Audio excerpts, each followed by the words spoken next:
మార్చుకోవాలా, నేను క్రీస్తులోనికి రావాలా, ఒక నూతనమైనటువంటి జన్మం పొందాలా, ఈ లోకంలో నా యొక్క చెడు ఆలోచనలు, చెడ్డ తలంపులు ఇవన్నీ కూడా తీసివేసుకొని క్రీస్తులో ఉండాలన్నటువంటి ఆలోచన ఎవరు చేయాలా?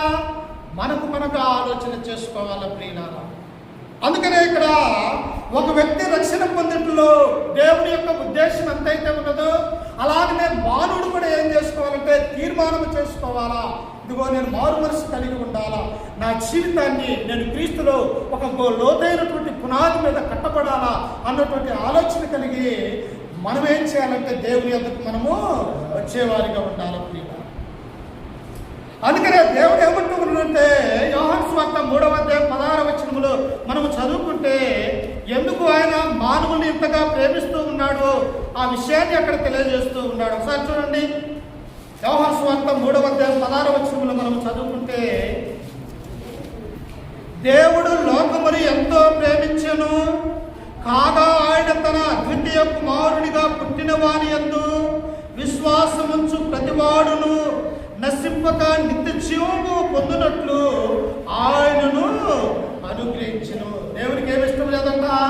ఏ ఒక్క ఆత్మ కూడా నశించిపోవడానికి ఆయనకి ఇష్టం లేదు ప్రియులారా.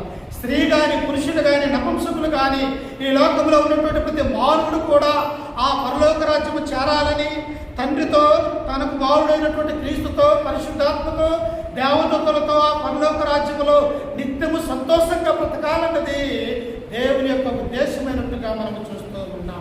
అందుకని ఇక్కడ ఏమంటూ ఉన్నది? దేవుడు లోకముని ఎంతో ప్రేమించాడు.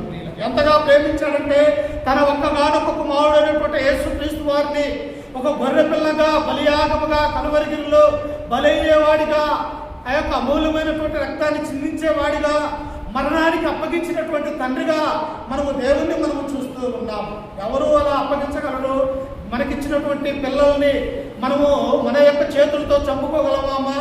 ఎవరిని కూడా చంపుకోలేము. కానీ మన కొరకు తన యొక్క కుమారుడైనటువంటి క్రీస్తును ఈ లోకానికి మర్యాదగా పంపించినట్టుగా మనము చూస్తూ ఉన్నాం. అందుకనే ఒక వ్యక్తి రక్షణ పొందుటలో దేవుని యొక్క సంకల్పం ఉన్నది. ఇక్కడ నపుంసకుడు కూడా ఎక్కడి నుంచి వస్తూ ఉన్నాడు? ఆ యొక్క దేశంలో నుంచి, ఇశ్రాయేలు యొక్క దేశము దేవుణ్ణి ఆరాధించడానికి వస్తూ ఉన్నప్పుడు పిలుపుకు ఒక మాట చెప్పాడు ప్రియులారా. దేవుడు ఏమంటున్నాడో చూడండి. ఆ పైన వచనములో అపోస్తల కార్యములు